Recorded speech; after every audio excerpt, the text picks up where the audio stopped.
kami hormati dosen pengampu mata kuliah metodologi penelitian, Dr. Sri Hastuti Nur, Magister Pendidikan. Kami dari kelompok 6 dengan saya sendiri, Dodi Efriyadi, dan 3 rekan saya, Dwi Permatasari, Septi Wulandari, dan Siti Solika. Materi yang akan kita sampaikan pada kesempatan kali ini adalah yang pertama, penelitian metode campuran. Pengertian penelitian metode campuran menurut Frenkel dan Whelan tahun 2008 halaman 557 menyatakan bahwa penelitian metode campuran melibatkan penggunaannya keduanya, yaitu metode kuantitatif dan kualitatif dalam satu penelitian. Mereka yang terlibat dalam penelitian tersebut berpendapat bahwa penggunaan kedua metode memberikan pemahaman yang lebih lengkap tentang masalah penelitian daripada penggunaan pendekatan masing-masing. Menurut Sugiono tahun 2019 halaman 523 menyatakan bahwa penelitian metode campuran adalah metode penelitian yang menggabungkan antara metode penelitian kuantitatif dan metode penelitian kualitatif. Posisi penelitian campuran menurut Creswell tahun 2007 menyatakan bahwa mixed metode research itu ada di antara data kuantitatif dan di antara data kualitatif. Jadi maksud di gambar ini bahwa data yang diolah itu adalah data kuantitatif dan data kualitatif yang digabungkan dengan menggunakan penelitian metode campuran. Sifat penelitian metode campuran. Sifat penelitian metode campuran dalam proposal penelitian yang pertama, definisi ini melibatkan pengumpulan data kualitatif dan pengumpulan data kuantitatif sebagai respon terhadap rumusan masalah atau hipotesis. Yang kedua, definisi mencangkup analisis kedua bentuk data, prosedur untuk mengumpulkan data, dan analisis data kualitatif dan kuantitatif perlu disimpulkan. Yang keempat, dua bentuk data digabungkan dalam analisis rancangan melalui pelaburan data, penggabungan data, dan pelekatan data. Yang kelima, prosedur ini digabungkan menjadi rancangan metode campuran berbeda yang memasukkan waktu pengumpulan data serta menekan untuk setiap database. Yang terakhir, prosedur ini juga dapat diinformasikan oleh pandangan dunia atau teori filsafat. Prosedur penelitian metode campuran. Menurut Creswell tahun 2007 menyatakan bahwa aspek penting dalam merancang prosedur penelitian yang menggunakan metode campuran yaitu terdiri dari yang pertama adalah waktu atau timing.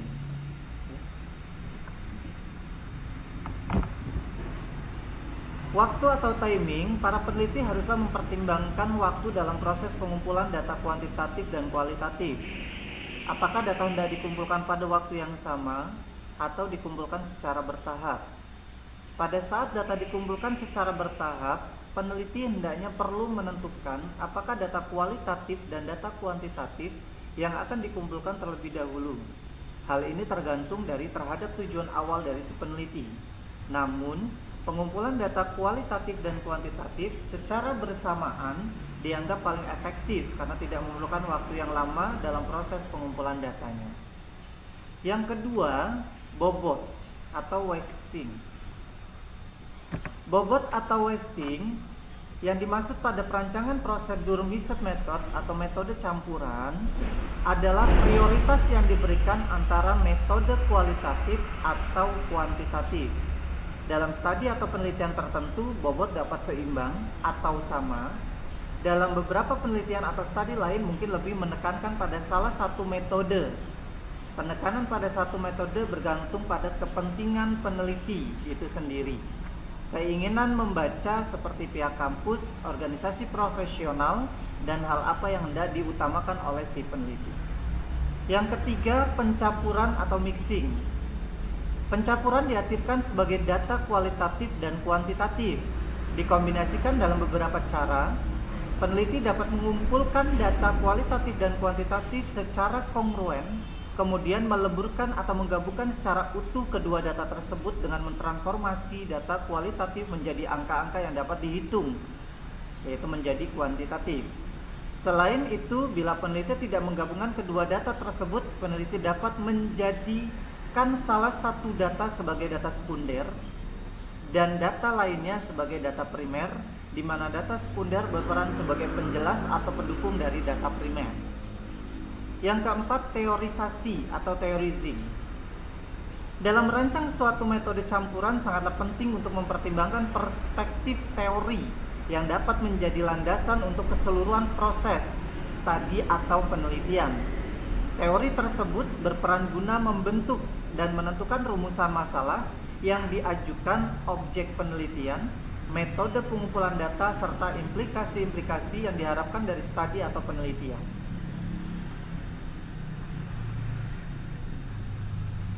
Jenis penelitian metode campuran. Menurut Frankel dan Wallen menyatakan bahwa ada 3 jenis utama desain penelitian metode campuran, yaitu exploratory design, explanatory design, dan triangulation design. Yang pertama, exploratory design. Dalam perancangan ini, peneliti pertama kali menggunakan metode kualitatif untuk menemukan variabel penting yang mendasari fenomena yang menarik dan untuk menginformasikan metode kuantitatif yang kedua, ya, seperti yang disajikan pada diagram di bawah ini. Dalam perancangan ini, peneliti pertama kali menggunakan metode kualitatif untuk menemukan variabel penting yang mendasari fenomena yang menarik dan untuk menginformasikan metode kuantitatif yang kedua. Selanjutnya, mereka berusaha temukan hubungan di antara variabel-variabel ini, sehingga jenis desain sering digunakan untuk konstruksi kuesioner atau skala penilaian yang dirancang untuk berbagai ukuran topik yang menarik. Desain eksplorasi hasil kualitatif fase memberikan arahan pada metode kuantitatif, dan hasil kuantitatif digunakan untuk memvalidasi atau memperluas temuan kualitatif.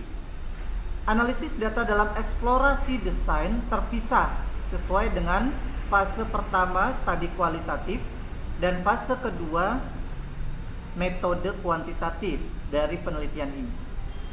Alasan yang mendasari eksplorasi desain adalah untuk mengeksplorasi suatu fenomena atau untuk mengidentifikasi tema-tema penting. Selain itu, sangat berguna saat melakukan pengembangan dan menguji jenis instrumen tertentu. Menurut Sugiono tahun 2019 halaman 609, langkah-langkah dalam exploratory design disajikan pada diagram berikut.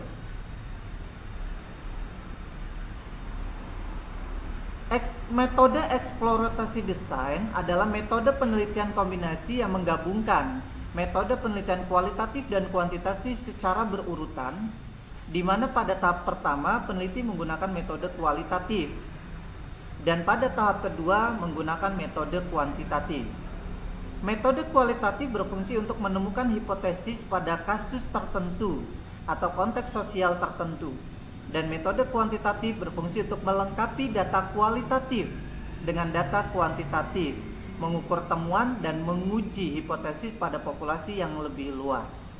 Hipotesis yang diuji adalah hasil temuan metode kualitatif, dan butir-butir instrumen dikembangkan dari hasil penelitian kualitatif, bukan dari referensi.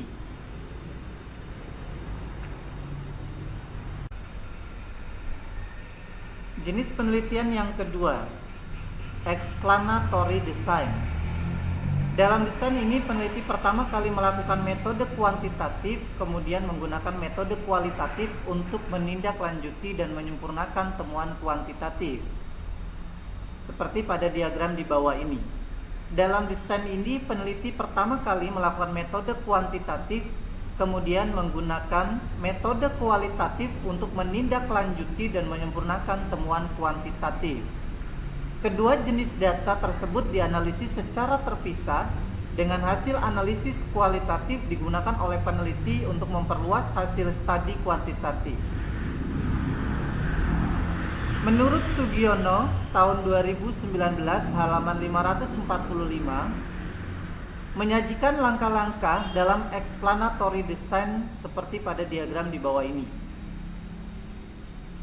Metode penelitian kombinasi yang menggabungkan metode penelitian kuantitatif dan kualitatif secara berurutan, di mana pada tahap pertama peneliti melakukan metode kuantitatif dan pada tahap kedua dilakukan dengan menggunakan metode kualitatif. Metode kuantitatif berperan untuk memperoleh data kuantitatif yang terukur yang dapat bersifat deskriptif, komparatif, dan asosiatif. Metode kualitatif berperan untuk memperkuat, memperdalam, memperluas, dan memperoleh temuan baru dan mungkin menggugurkan data kuantitatif yang diperoleh pada data awal. Dengan demikian, peneliti kombinasi ini dilakukan untuk menjawab rumusan masalah penelitian kuantitatif dan rumusan masalah kualitatif atau rumusan masalah yang berbasis pada saling melengkapi. Yang ketiga, triangulasi desain. Dalam desain triangulasi, peneliti menggunakan kedua metode penelitian kuantitatif dan kualitatif sama fenomena untuk menentukan apakah keduanya bertemu pada permasalahan tunggal dari masalah penelitian yang sedang diselidiki, yang disajikan pada diagram di bawah ini. Dalam desain triangulasi, peneliti menggunakan kedua metode penelitian kuantitatif dan kualitatif sama fenomena untuk menentukan apakah keduanya bertemu pada pemahaman tunggal dari masalah penelitian yang sedang diselidiki.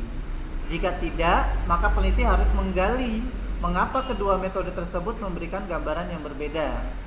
Metode kuantitatif dan kualitatif diberi persamaan prioritas dan semua data dikumpulkan secara bersamaan. Data dapat dianalisis bersama atau terpisah. Jika dianalisis bersama, data dari studi kualitatif mungkin harus diubah menjadi kuantitatif data.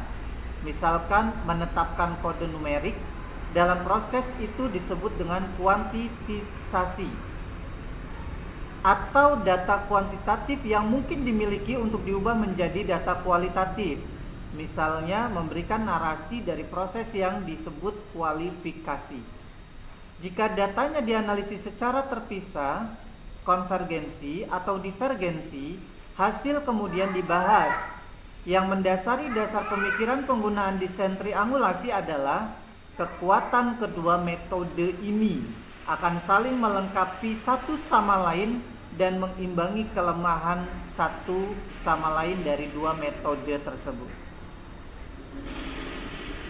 Dalam penelitian triangulation design, peneliti yang menggabungkan antara metode penelitian dan kuantitatif dan kualitatif dengan cara mencampur kedua metode tersebut secara seimbang, 50% metode kuantitatif dan 50% metode kualitatif. Metode penelitian tersebut digunakan secara bersama-sama dalam waktu yang sama tetapi independen untuk dijawab rumusan masalah yang sejenis. Rumusan masalah sejenis dijawab dengan dua metode penelitian sekaligus.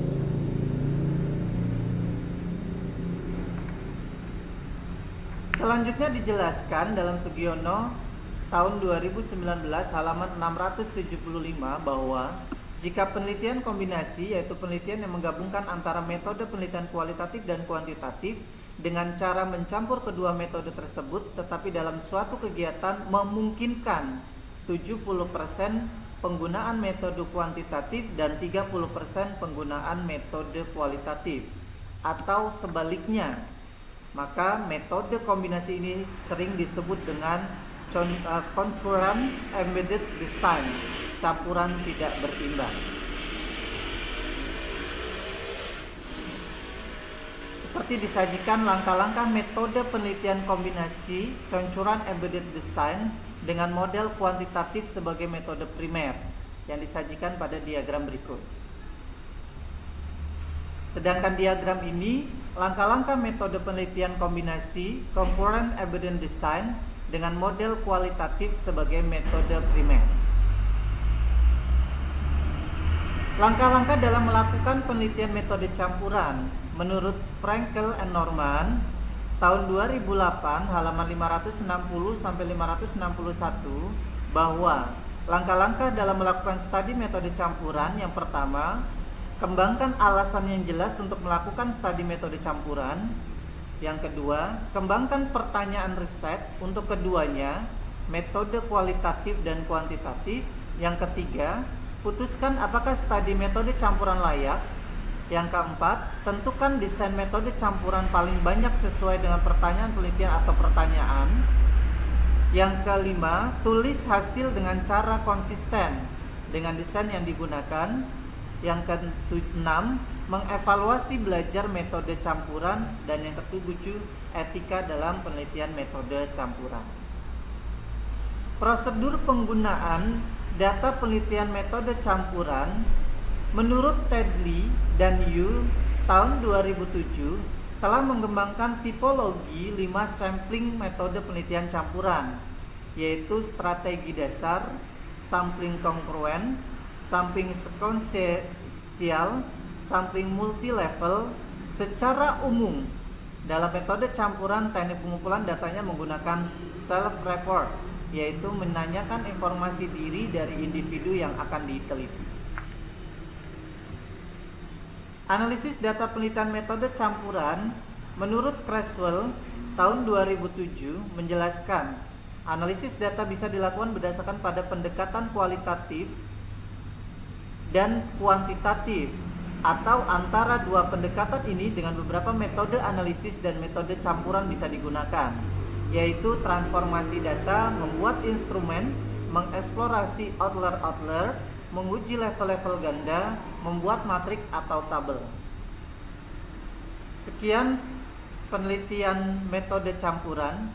Selanjutnya akan dijelaskan tentang penelitian tindakan kelas. Penelitian tindakan. Pengertian metode penelitian tindakan dilakukan oleh satu atau lebih individu atau kelompok dengan tujuan untuk memecahkan masalah atau memperoleh informasi untuk menginformasikan praktik lokal meliputi masyarakat, organisasi, sekolah, kelas, dan sejenisnya. Istilah tindakan yang dihasilkan dari penelitian digunakan sebagai usaha untuk meningkatkan kualitas organisasi dan kinerjanya. Penelitian tindakan merupakan salah satu pendekatan penelitian ilmiah yang mempunyai dua tujuan, yaitu yang pertama, mengambil tindakan atau perbaikan. Yang kedua, membangun pengetahuan atau teori tentang tindakan.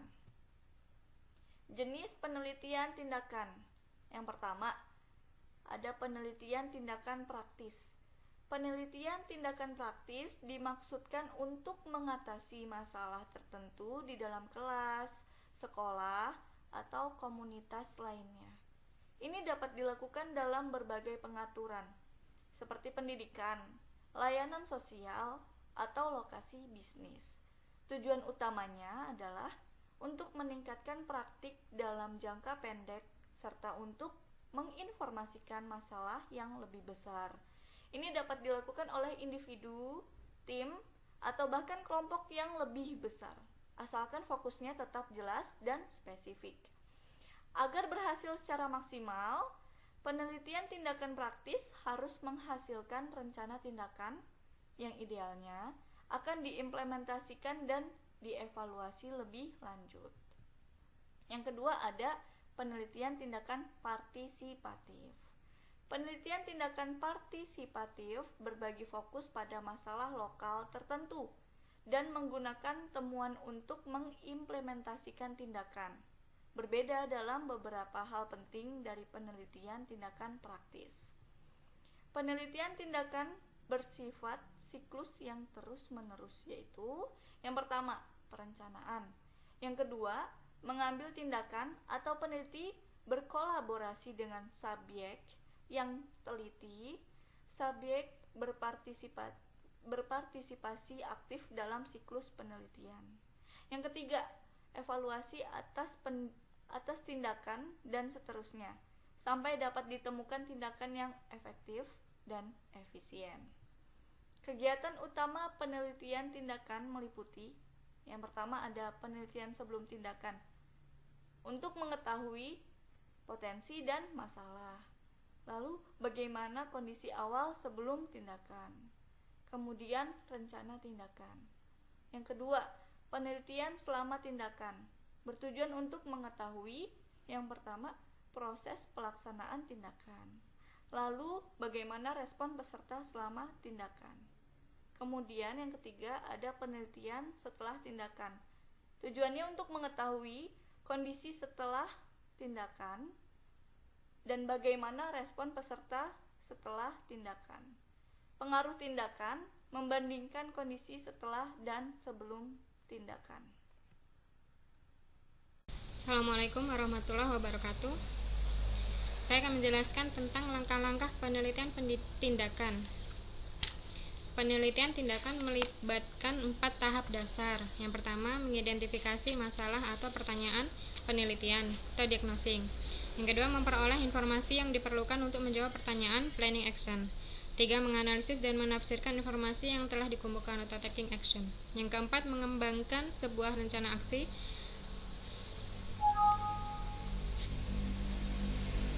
Yang akan dibahas secara lebih rinci atau evaluation action.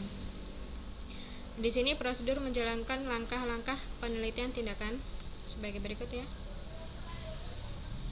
Selanjutnya, persamaan dan perbedaan antara penelitian tindakan dan penelitian kuantitatif dan kualitatif formal.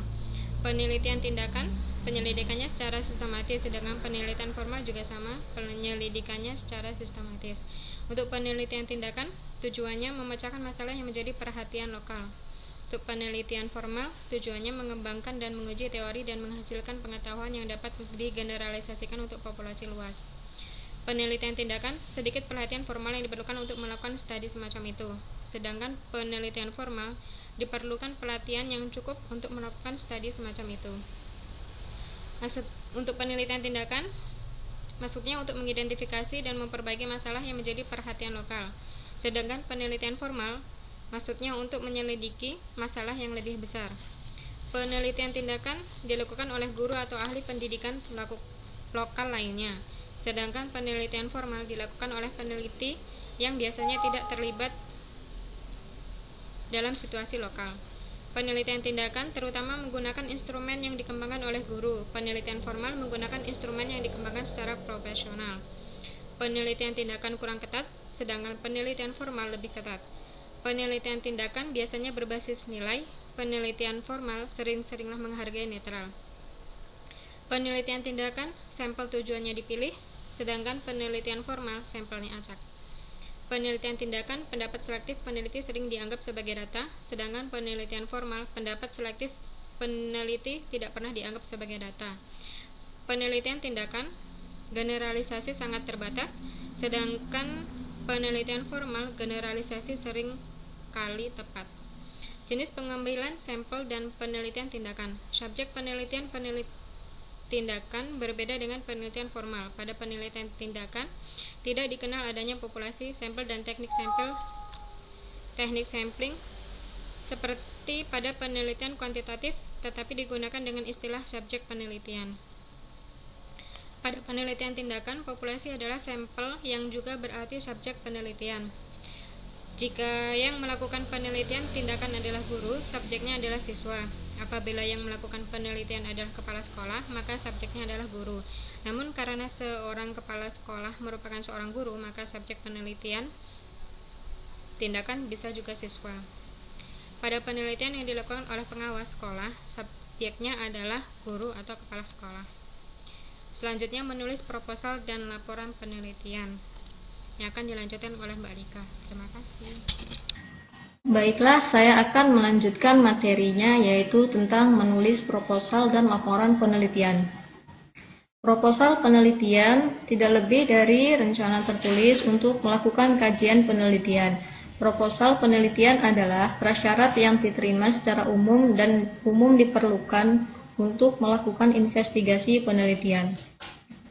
Proposal penelitian mengkomunikasikan maksud peneliti, memperjelas tujuan studi yang dimaksud dan justifikasinya, dan memberikan rencana langkah demi langkah untuk melakukan studi. Proposal penelitian mengidentifikasi masalah, menyatakan pertanyaan atau hipotesis, mengidentifikasi variabel, dan mendefinisikan istilah, subjek yang akan dimasukkan dalam sampel, instrumen yang akan digunakan, desain penelitian yang dipilih, prosedur yang harus diikuti, bagaimana data akan dianalisis, semua dijabarkan secara rinci, dan setidaknya tinjauan parsial penelitian terkait sebelumnya disertakan. Proposal penelitian dan laporan penelitian serupa dalam banyak hal. Perbedaan utamanya adalah proposal penelitian dibuat sebelum penelitian dimulai, sedangkan laporan penelitian disiapkan setelah penelitian selesai. Proposal penelitian versus laporan penelitian. Proposal penelitian mengkomunikasikan rencana peneliti untuk sebuah penelitian. Sedangkan laporan penelitian mengkomunikasikan apa yang sebenarnya dilakukan dalam sebuah penelitian dan apa yang dihasilkan. Bagian utama dari proposal atau laporan penelitian. Badan utama adalah bagian terbesar dari proposal atau laporan dan umumnya mencakup masalah yang akan diselidiki, termasuk pernyataan masalah atau pertanyaan, hipotesis penelitian dan variabel, dan definisi istilah.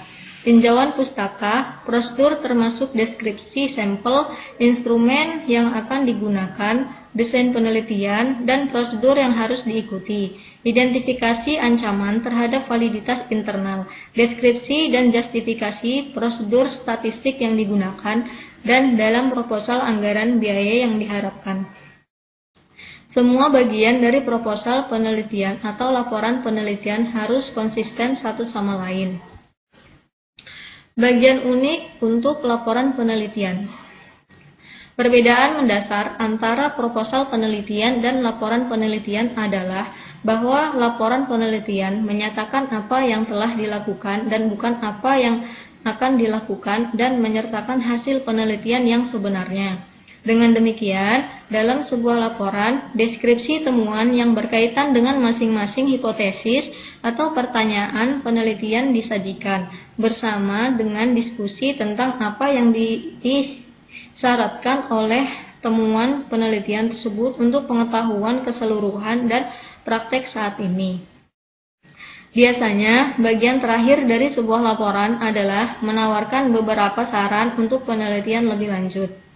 Demikian presentasi dari kelompok kami, kurang dan lebihnya saya mohon maaf. Saya akhiri, wassalamualaikum warahmatullahi wabarakatuh.